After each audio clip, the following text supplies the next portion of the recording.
हाय दोस्तों, irritable bowel syndrome दोस्तों आजकल बहुत कॉमनली डायग्नोज की जाने वाली एक प्रॉब्लम है जिसमें पेट के सिम्टम्स होते हैं। पेट में दर्द हो सकता है, कॉन्स्टिपेशन हो सकता है, बहुत ज़्यादा गैस बन सकती है, डायरिया हो सकता है। ये सारे सिम्टम्स अलग अलग फ्रीक्वेंसी से अलग अलग सिवियरिटी के साथ में प्रेजेंट कर सकते हैं। दोस्तों ये जो इरिटेबल बाउल सिंड्रोम है इसे फंक्शनल बाउल डिसऑर्डर भी कहते हैं और ऐसा समझा जाता है कि जो हमारी गट है, मतलब जो हमारी इंटेस्टाइन है, वो ब्रेन से जिस तरह से इंटरैक्ट करती है, ब्रेन से जिस तरह से कम्युनिकेशन करती है, बातें करती है, सिग्नल देती है और लेती है, उसमें कुछ प्रॉब्लम होती है शायद, जिसकी वजह से ये वाली बीमारी मतलब इरिटेबल बाउल सिंड्रोम पैदा होता है। दोस्तों इरिटेबल बाउल सिंड्रोम होने के चांसेस ज़्यादातर अर्ली 20s से लेकर के लेट 40s में होते हैं और दोस्तों महिलाओं में इरिटेबल बाउल सिंड्रोम होने के चांसेस पुरुषों के बजाय लगभग 2 गुना ज़्यादा होते हैं। दोस्तों हम इस वीडियो में बात करेंगे कि इरिटेबल बाउल सिंड्रोम के सिम्टम्स क्या होते हैं, इसके टाइप्स क्या होते हैं, किस तरह से इसकी डायग्नोसिस बनती है, इसमें किस किस तरह के टेस्ट किए जा सकते हैं, साथ साथ दोस्तों इसका ट्रीटमेंट कैसे किया जाता है, इसके कॉम्प्लिकेशंस क्या हो सकते हैं और ओवरऑल मैनेजमेंट करने की स्ट्रैटेजी क्या हो सकती है इरिटेबल बाउल सिंड्रोम में।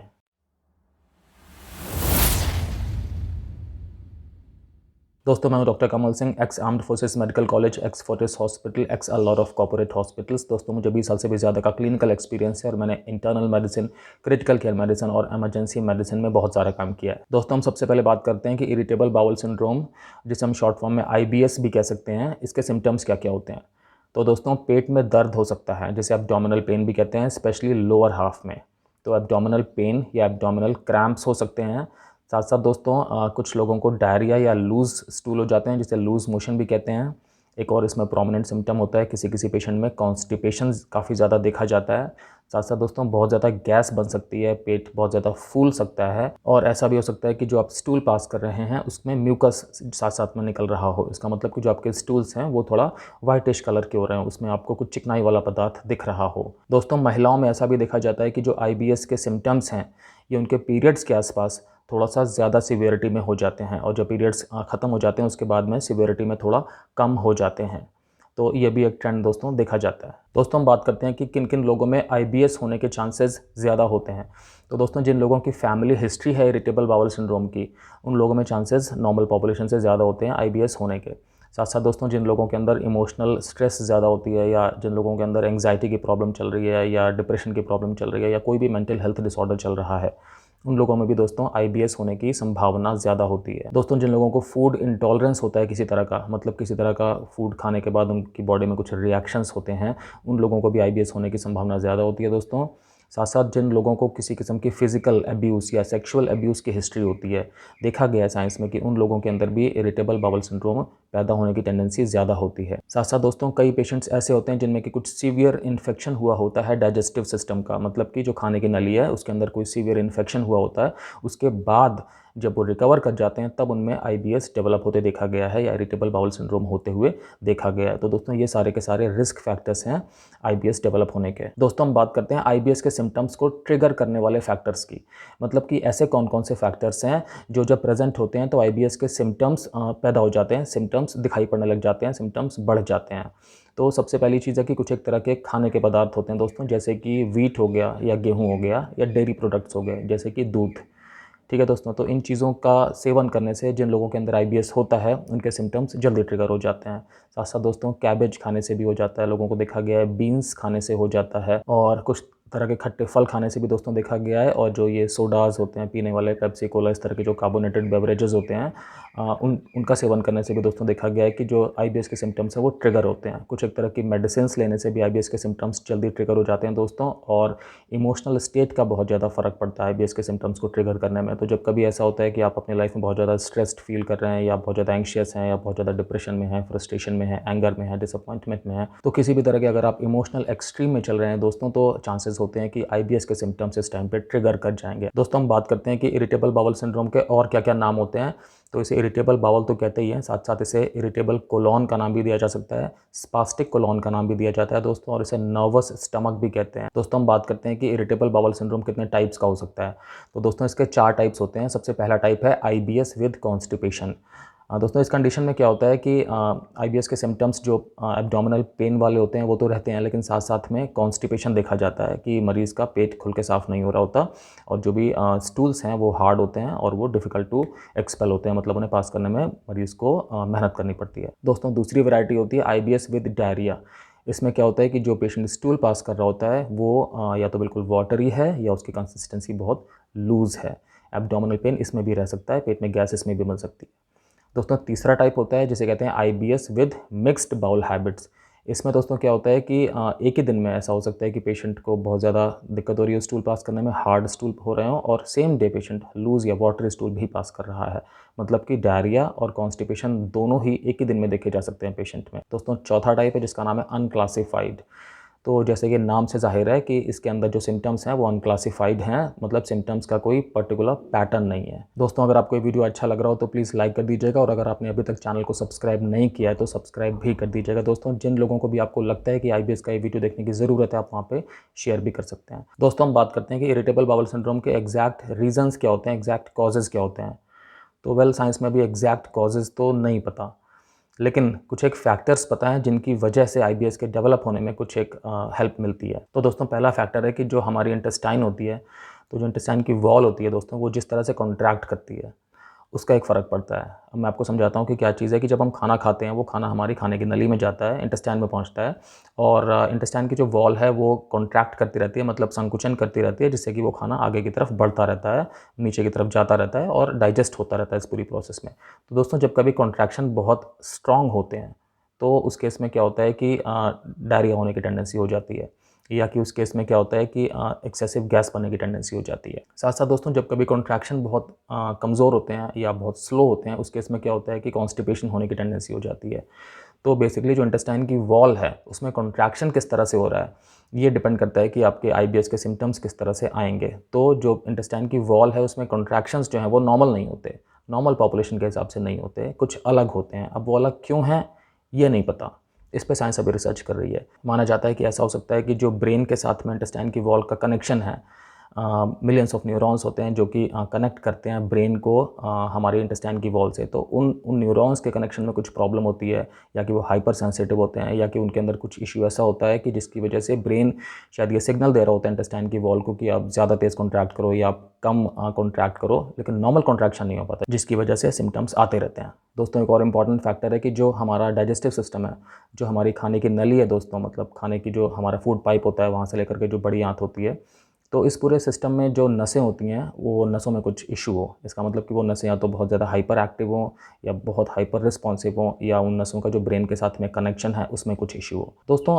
साइंटिफिक रिसर्च में, क्लिनिकल ट्रायल्स में कुछ ऐसे भी अंदाजे लग रहे हैं कि आईबीएस के पीछे एक और फैक्टर भी हो सकता है। वो ये है कि जो आपके इंटेस्टाइन है उसके अंदर जो बैक्टीरिया हैं, तो वो थोड़े से हार्मफुल बैक्टीरिया की जब पॉपुलेशन ज़्यादा हो जाए, बैक्टीरियल ओवर ग्रोथ हो जाए, तो ये कंडीशन भी हेल्पफुल हो सकती है आईबीएस के सिम्टम्स को पैदा करने में।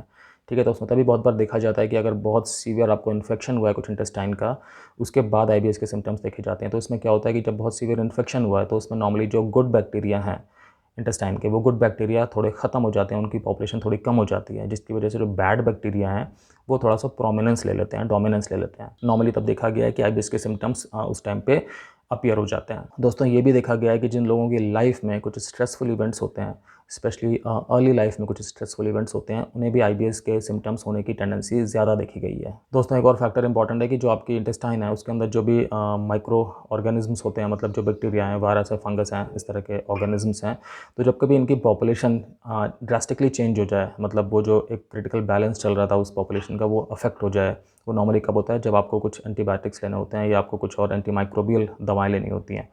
तो उसके बाद भी दोस्तों देखा गया है कि इरिटेबल बाउल सिंड्रोम डेवलप होने की चांसेस बढ़ जाते हैं। दोस्तों हम बात करते हैं कि इरिटेबल बाउल सिंड्रोम की डायग्नोसिस किस तरह से होती है। तो वेल ये क्लिनिकल डायग्नोसिस होती है, मतलब इसमें आपके जो डॉक्टर्स हैं, डॉक्टर्स की जो टीम है वो आपके साथ में बात करेंगे, मतलब आपकी पूरी मेडिकल हिस्ट्री लेंगे, वो समझेंगे कि आपके सिम्टम्स क्या क्या हैं और आपके सिम्टम्स कब से हैं और किस तरह से आपके सिम्टम्स आपकी लाइफ को अफेक्ट कर रहे हैं। साथ साथ दोस्तों वो आपका एग्जामिनेशन करेंगे, और हो सकता है कि वो आपके जो डाइजेस्टिव सिस्टम है उसकी इमेजिंग कराएं, मतलब कि हो सकता है आपका अल्ट्रासाउंड कराएं या सीटी स्कैन या एमआरआई कराएं, ये देखने के लिए कि और कोई प्रॉब्लम तो नहीं है। साथ साथ हो सकता है आपका स्टूल एग्जामिनेशन भी कराएं, ये देखने के लिए कि आपके अंदर कोई इन्फेक्शंस तो नहीं चल रहे हैं। और इन सब चीज़ों का जब रिजल्ट आता है तो उसके हिसाब से ये डायग्नोसिस बनती है कि आपको इरिटेबल बाउल सिंड्रोम है। क्योंकि दोस्तों सीटी स्कैन, एमआरआई या अल्ट्रासाउंड वगैरह की इमेजिंग में जो इसमें एब्डोमेन की है उसमें कोई ऐसी फाइंडिंग नहीं है कि जो आईबीएस स्पेसिफिक फाइंडिंग हो। लेकिन अगर आपके सिम्टम्स किसी और वजह से हैं तो वो चीज़ हो सकता है कि इन इमेजिंग स्टडीज़ में आ जाए। ये पर्पज़ होता है इन्हें कराने का। दोस्तों कई बार कोलोनोस्कोपी भी करानी पड़ जाती है, ये देखने के लिए कि शायद आपकी जो पूरी कोलोन है उसके अंदर कोई ग्रोथ तो नहीं है या उसके अंदर कुछ घाव तो नहीं है, इस तरह की चीज़ें देखने के लिए। तो अगर कोलोनोस्कोपी नॉर्मल है, कई बार सिग्मोइडोस्कोपी कराते हैं। सिग्मोइडोस्कोपी में क्या होता है कि सिर्फ कोलोन का लोअर हाफ देखा जाता है। कोलोन मतलब कि आपकी बड़ी आंत। तो सिग्मोइडोस्कोपी कराई जा सकती है, कोलोनोस्कोपी कराई जा सकती है, देखने के लिए कि आपकी आंत अंदर से कैसी दिख रही है, उसके अंदर कुछ चेंजेस तो नहीं दिख रहे हैं। तो अगर वो सब चीज़ें नॉर्मल हैं और आपके सिम्टम्स का प्रोफाइल आईबीएस के सिम्टम के प्रोफाइल से मैच कर रहा है, तो फिर इसका मतलब कि आपको इरिटेबल बाउल सिंड्रोम होने की चांसेस ज़्यादा हैं। दोस्तों हम बात करते हैं कि इरिटेबल बाउल सिंड्रोम के कॉम्प्लिकेशंस क्या-क्या हो सकते हैं। तो दोस्तों सबसे इंपॉर्टेंट है कि जो क्वालिटी ऑफ लाइफ है वो अफेक्ट हो जाती है। फिर भी अगर हम फिजिकल कॉम्प्लिकेशंस की बात करें दोस्तों, तो एनल फिशर डेवलप हो सकता है। एनल फिशर का मतलब होता है कि जो आपका एनस का रीजन है वहाँ पर टीयर्स डेवलप हो सकते हैं, क्योंकि आप अपने स्टूल को पास करने के लिए बहुत ज़्यादा जोर लगा रहे होते हैं, क्योंकि कॉन्स्टिपेशन वाली फीलिंग आपको आ रही होती है। तो ये एनल रीजन में वुंड हो सकता है, एनल रीजन में फिशर हो सकता है, जिसकी वजह से वहाँ पर लगातार पेन रह सकता है, ब्लीडिंग हो सकती है और आपको स्टूल पास करने में प्रॉब्लम हो सकती है। दोस्तों आईबीएस की वजह से हेमोरॉइड्स या पाइल्स भी डेवलप हो सकते हैं। इनका भी कारण वही होता है कि स्टूल पास करने के लिए जब बहुत ज़्यादा एफर्ट करना पड़े, बहुत ज़्यादा स्ट्रेन लगाना पड़े, बहुत ज़्यादा ज़ोर लगाना पड़े, तो हेमोरॉइड्स डेवलप हो सकते हैं। और इनकी वजह से क्या हो सकता है कि एक तो पेन रह सकता है आपको उस एरिया में, साथ साथ वहाँ से ब्लीडिंग भी हो सकती है, रेक्टल ब्लीडिंग भी हो सकती है। दोस्तों एक कंडीशन होती है जिसे फीकल इम्पैक्शन कहते हैं। इस कंडीशन में क्या होता है कि जो स्टूल है वो आपके रेक्टम में बिल्कुल चिपक जाता है और वहाँ से बाहर निकलता ही नहीं है। तो इस कंडीशन में नॉर्मली स्टूल को बाहर निकालने के लिए मेडिकल हेल्प लेने की ज़रूरत पड़ जाती है। ये भी एक कॉम्प्लिकेशन होता है आईबीएस का या इरिटेबल बाउल सिंड्रोम का। दोस्तों कुछ एक पेशेंट्स में रेक्टल प्रोलैप्स भी देखा जा सकता है। रेक्टल प्रोलैप्स क्या होता है दोस्तों? रेक्टम एक ऑर्गन होता है जिसके अंदर फीकस जो है, जो स्टूल होते हैं आपके, वो इकट्ठा होते हैं और फिर वहाँ से एनस के ज़रिए बॉडी के बाहर निकलते हैं।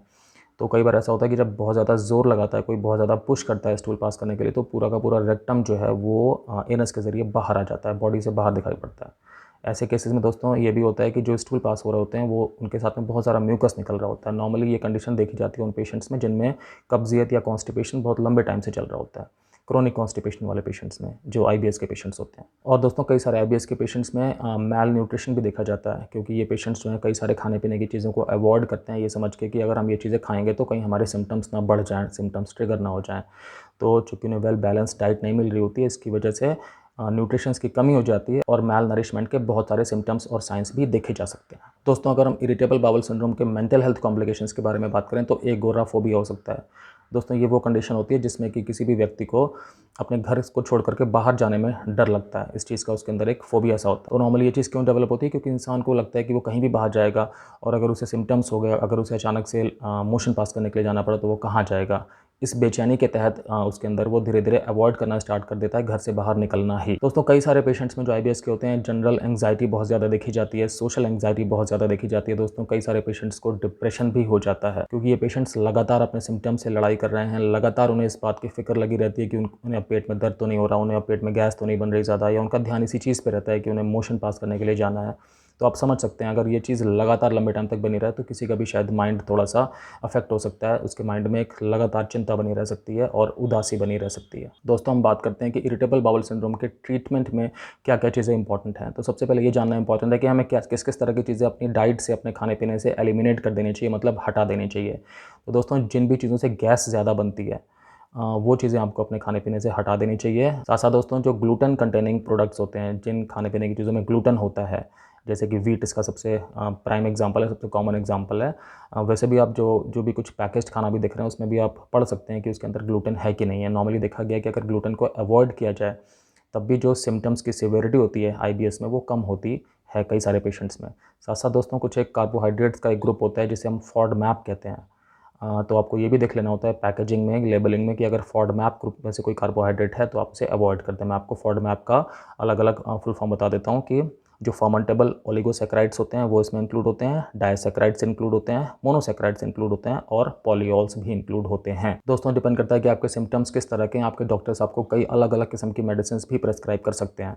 दोस्तों कई बार फाइबर्स प्रेस्क्राइब किए जाते हैं अगर कॉन्स्टिपेशन बहुत ज़्यादा है और मोशन ठीक से नहीं पास हो रहा है तो, और अगर कॉन्स्टिपेशन फाइबर्स को लेने के बाद भी बहुत ज़्यादा है तो कुछ एक लैक्सेटिव मेडिसिन दी जाती हैं ताकि आपके जो मोशंस हैं वो स्मूथली हो सकें। साथ साथ दोस्तों जिन पेशेंट्स में डायरिया होने की प्रॉब्लम ज़्यादा रहती है उन लोगों को एंटी डायरियल मेडिसिन भी दी जाती हैं ताकि उनको डायरिया कंट्रोल में आ सके। दोस्तों कई सारे पेशेंट्स में जिनमें कि एब्डोमिनल पेन बहुत ज़्यादा होता है, वो पेन को कम करने के लिए भी एंटीकोलिनर्जिक ग्रुप की मेडिसिन दी जाती हैं, क्योंकि इस ग्रुप की मेडिसिन क्या करती हैं कि जो आपके इंटेस्टाइनल वॉल है उसका जो स्पैज़म है, मतलब कि उसका जो बहुत स्ट्रॉन्ग कॉन्ट्रैक्शन हो रहा होता है जिसकी वजह से पेन डेवलप हो रहा होता है, उसे कम करती हैं। दोस्तों एब्डोमिनल पेन को कम करने के लिए और भी डिफरेंट पेन मेडिकेशंस दी जा सकती हैं इसमें, जैसे कि प्रीगैबेलिन या गाबापेंटिन। दोस्तों एंटी डिप्रेसेंट्स का भी रोल देखा गया है आईबीएस में, और ये जो एंटी डिप्रेसेंट्स हैं ये ना सिर्फ ब्रेन पे काम करती हैं बल्कि जो कई सारे न्यूरोट्रांसमीटर्स होते हैं, मतलब कि कई सारे न्यूरोकेमिकल्स होते हैं जो कि आपके इंटेस्टाइन में भी होते हैं और ब्रेन में भी होते हैं, मतलब ये कॉमनली दोनों जगह पाए जाते हैं। तो ये जो एंटी डिप्रेसेंट्स हैं ये इनका लेवल थोड़ा सा बैलेंस करती हैं, जिसकी वजह से कि जो सिम्टम्स होते हैं आईबीएस के उनमें फ़र्क पड़ते देखा गया है। दोस्तों अब हम बात करते हैं उन मेडिसिन की जो सिर्फ आईबीएस में ही प्रिस्क्राइब की जा सकती हैं। डॉक्टर्स ही प्रिस्क्राइब कर सकते हैं, बिना प्रिस्क्रिप्शन के नहीं लेनी होती। और साथ साथ दोस्तों डॉक्टर्स भी आईबीएस के सारे सिम्टम्स देखते हैं किस टाइप का आईबीएस है, कितनी सीवियरिटी का आईबीएस है, और उसके हिसाब से ये मेडिसिन प्रिस्क्राइब कर सकते हैं। पहली मेडिसिन है दोस्तों एलोसेट्रॉन।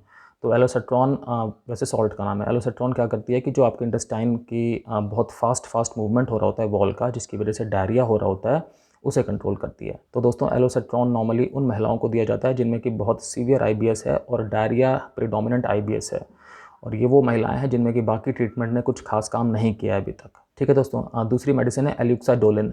ये भी डायरिया प्रीडोमिनेंट आईबीएस में दी जाती है, और इसका भी काम यही होता है कि जो आपके इंटेस्टाइन की वॉल है उसके अंदर जो बहुत ज़्यादा कॉन्ट्रैक्शंस हो रहे होते हैं, जो उसकी टोन बहुत ज़्यादा बढ़ रही होती है, उसे मिनिमाइज़ करने की, उसे कंट्रोल करने की। दोस्तों एक और मेडिसिन है जिसका नाम है रिफैक्सिमिन। ये क्या करती है कि इंटेस्टाइन के अंदर जो बैक्टीरिया की ओवर ग्रोथ हो रही होती है उसे कंट्रोल करती है, और उसकी वजह से डायरिया वाले सिम्टम्स में भी कंट्रोल देखा जाता है। दोस्तों एक और मेडिसिन है जिसका नाम है ल्यूबिप्रोस्टोन। ये क्या करती है कि जिन लोगों में, जिन आईबीएस के पेशेंट्स में कॉन्स्टिपेशन बहुत ज़्यादा होता है, उनमें नॉर्मली दी जाती है, और ये जो इंटेस्टाइन की वॉल है उसके अंदर एक लुब्रिकेंट सिक्रीट कराती है, जिसकी वजह से जो स्टूल्स हैं, जो हार्ड स्टूल हो गए हैं, उन्हें बॉडी से एक्सपेल करने में हेल्प मिलती है। दोस्तों एक और मेडिसिन है जिसका नाम है लिनाक्लोटाइड। ये क्या करती है कि ये भी कॉन्स्टिपेशन प्रीडोमिनेंट आईबीएस के पेशेंट्स में दी जाती है, और ये स्मॉल इंटेस्टाइन की वॉल से एक फ्लूइड का सिक्रेशन कराती है, जिसकी वजह से स्टूल पास होने में हेल्प मिल जाती है। तो दोस्तों ये सारी जो मैंने आईबीएस स्पेसिफिक मेडिसिन बताई हैं ये सिर्फ डॉक्टर्स प्रेस्क्राइब करते हैं। स्पेशलाइज्ड जो गैस्ट्रोएंटरोलॉजिस्ट हैं, जो सिर्फ डाइजेस्टिव सिस्टम की प्रॉब्लम्स को इवैल्यूएट करते हैं, ट्रीट करते हैं, वो प्रेस्क्राइब करते हैं एक बार समझने के बाद कि आईबीएस के सिम्टम्स किस तरह से हैं, किस टाइप के हैं, किस सिवियरिटी के हैं। दोस्तों अगर आपको आईबीएस की प्रॉब्लम है तो ये इंपॉर्टेंट है कि आपका फाइबर इनटेक प्रॉपर होना चाहिए। तो या तो आप खाने पीने से फाइबर्स पूरी मात्रा में ले लीजिए, और अगर आपको नहीं मिल पा रहे हैं तो अपने डॉक्टर से बात करिए, वो आपको फाइबर्स के सप्लीमेंट प्रेस्क्राइब कर सकते हैं। साथ साथ दोस्तों ये भी इंपॉर्टेंट है कि आप को दिन में पानी ठीक ठाक मात्रा में पीना चाहिए। पानी की कमी आपके अंदर बिल्कुल नहीं होनी चाहिए। दोस्तों अपना कैफ़ीन इंटेक बहुत ज़्यादा नहीं होना चाहिए, लिमिट के अंदर होना चाहिए, और कोई भी तरह के जो स्टिमुलेंट्स होते हैं, ड्रग्स हो गए, अल्कोहल हो गया, सिगरेट हो गई, ये सब चीज़ें आपको इन सबसे बिल्कुल दूर रहना है। दोस्तों देखा जाता है कि जो आईबीएस के पेशेंट्स होते हैं उनमें लैक्टोज इंटॉलरेंस कॉमन होती है, तो डेयरी प्रोडक्ट्स को भी कई सारे पेशेंट्स अगर अवॉइड करते हैं, मिल्क, चीज़, इन सब चीज़ों को, तो उनमें भी देखा गया कि सिम्टम्स में कई बारी फ़र्क पड़ता है। दोस्तों ये इंपॉर्टेंट है कि आप अपनी एक्सरसाइजेज रेगुलर करते रहिए। रिलैक्सेशन के लिए आप जो कुछ भी कर सकें वो आप करिए, चाहे उसके लिए आप डीप ब्रीदिंग एक्सरसाइज करें, चाहे आप उसके लिए मेडिटेशन करें, चाहे आप उसके लिए एक सपोर्ट ग्रुप में जाएं, अपने दोस्तों के साथ, अपनी फैमिली के साथ बैठें, बातें करें, बट आपके माइंड में पीस रहना बहुत इंपॉर्टेंट है। अगर आप स्ट्रेस से दूर रहेंगे तो आपको आईबीएस के सिम्टम्स के साथ में फ़ाइट करने में बहुत हेल्प मिलेगी, इन्हें मैनेज करने में हेल्प मिलेगी। दोस्तों इंपॉर्टेंट है कि आप बहुत ज़्यादा अमाउंट में खाना एक साथ ना खाएं, मतलब स्मॉलर मील्स खाते रहें बीच बीच में, मतलब थोड़े थोड़े अपने पोर्शंस को बेसिकली थोड़ा सा लिमिट कर दीजिए, फ्रीक्वेंसी चाहे बढ़ा दीजिए। और साथ में दोस्तों एक फूड डायरी रखना भी इंपॉर्टेंट है। आपको उसमें आप लिख सकते हैं कि आपने ये चीज़ खाई थी, उसके बाद आपके सिम्टम्स थोड़े से बढ़ गए, या आपने ये चीज़ खाई थी, उसके इतने टाइम बाद आपको ऐसा ऐसा कुछ महसूस हुआ। तो ये जो फूड डायरी है आपकी, ये काम आ सकती है आपके डॉक्टर्स के लिए, आपका ट्रीटमेंट ऑप्टिमाइज़ करने में, आपके मैनेजमेंट करने में। दोस्तों कई सारे पेशेंट्स में क्या होता है कि सारी मेडिकेशंस के बावजूद जो सिम्टम्स हैं आईबीएस के ना, वो रिस्पॉन्ड नहीं करते, मतलब पेशेंट फिर भी परेशान रहता है। तो दोस्तों इस तरह के कई सारे पेशेंट्स में कॉग्निटिव बिहेवियर थेरेपी भी दी जाती है। ये एक तरह की दोस्तों टॉक थेरेपी होती है, जिसमें कि जो थेरेपिस्ट हैं वो आपके साथ बात करते हैं, और आपके जो मन के अंदर इश्यूज़ हैं, बहुत सारे अनरिजॉल्व्ड इशू हैं, उन्हें आइडेंटिफाई करने की कोशिश करते हैं, और आपको कुछ एक तरीके बताते हैं अपनी थॉट प्रोसेस को मॉडिफाई करने का, जिसकी वजह से कुछ एक पेशेंट्स में देखा जाता है कि जो आईबीएस के सिम्टम्स हैं उनमें फ़र्क पड़ता है। दोस्तों कई सारे लोगों के मन में ये सवाल आता है कि क्या आईबीएस एक जानलेवा बीमारी है, क्या ये लाइफ थ्रेटनिंग है? तो मैं आपको बताना चाहता हूँ कि नहीं, ये लाइफ थ्रेटनिंग तो नहीं है, लेकिन हाँ ये एक डेबिलिटेटिंग कंडीशन है। अगर इसके सिम्टम्स बने रहें लगातार तो पेशेंट को बहुत प्रॉब्लम होती है, क्वालिटी ऑफ लाइफ पूरी तरह से अफेक्ट हो जाती है। तो इसलिए इंपॉर्टेंट है कि आप सारे के सारे ट्रिगर्स को आइडेंटिफाई करें, कि किस-किस वजह से आपके अंदर इसके सिम्पटम्स पैदा होते हैं या बढ़ते हैं, और उन सारे के सारे ट्रिगर्स को आप अपनी लाइफ में अवॉइड करें, ताकि आपको इसके सिम्पटम्स से आप जितना हो सके दूर रह सकें।